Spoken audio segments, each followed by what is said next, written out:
दशकों से संयुक्त राज्य अमेरिका ने विश्व के प्रौद्योगिकी नेता का खिताब अपने पास रखा है। सिलिकॉन वैली का जन्मस्थान ये तकनीकी नवाचार का केंद्र रहा है। हालांकि हाल के वर्षों में चीनी तकनीकी दिग्गजों की तरह एक मजबूत चुनौती बनकर उभरा है। अलीबाबा और टेंसेंट अब विश्व स्तर पर घरेलू नाम हैं। एक समय छोटी खिलाड़ी रही हुआवे अब हावी है। दुनिया के दूरसंचार उपकरण बाजार में देश ने महत्वपूर्ण प्रगति की है, जैसे कि आर्टिफिशियल इंटेलिजेंस, क्वांटम कंप्यूटिंग और बायोटेक्नोलॉजी में चीन का विकास हो रहा है। प्रौद्योगिकी केवल मौजूदा प्रौद्योगिकियों की नकल करने और उनमें सुधार करने का परिणाम है या यह एक है वास्तविक नवप्रवर्तन का परिणाम, जबकि यह सच है कि चीन पर बौद्धिक संपदा का आरोप लगाया गया है। अतीत में चोरी वास्तविकता यह है कि चीनी कंपनियां तेजी से पेटेंट दाखिल कर रही हैं। उनकी अपनी मूल प्रौद्योगिकियां हैं, लेकिन ये केवल पेटेंट के बारे में नहीं है। चीन इस क्षेत्र में अनुसंधान और विकास में भी भारी निवेश कर रहा है।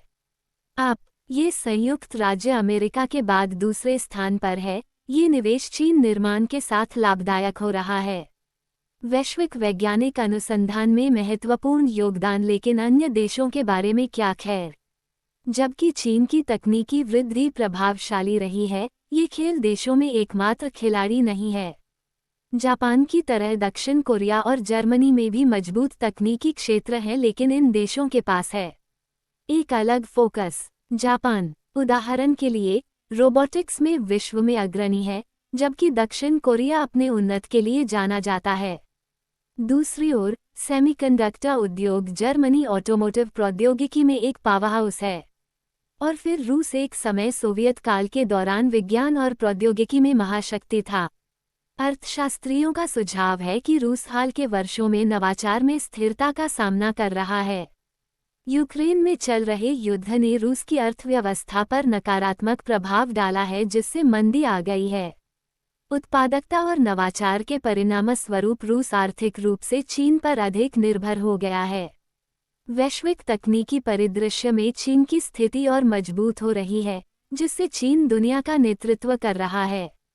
विज्ञान और प्रौद्योगिकी में उत्तर काला और सफेद नहीं है, जबकि चीन ने प्रभावशाली प्रगति की है और निस्संदेह यह एक प्रमुख खिलाड़ी है। यह महत्वपूर्ण योगदान देने वाला एकमात्र देश नहीं है। वैश्विक तकनीकी परिदृश्य में संक्षेप में कहें तो वैश्विक तकनीकी परिदृश्य में चीन के उदय को उल्लेखनीय रूप से बढ़ावा मिला है।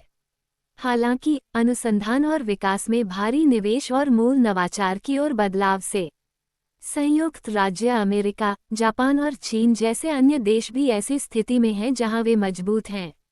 जापान, दक्षिण कोरिया और जर्मनी भी वैश्विक तकनीकी प्रगति में महत्वपूर्ण योगदान दे रहे हैं। दूसरी ओर, रूस जैसे देश उन चुनौतियों का सामना कर रहे हैं जिन्होंने उनकी तकनीकी प्रगति को धीमा कर दिया है। ये गतिशीलता वैश्विक तकनीकी परिदृश्य को एक जटिल और निरंतर विकसित होने वाली तस्वीर बनाती है। इसलिए, जबकि चीन एक अग्रणी खिलाड़ी है,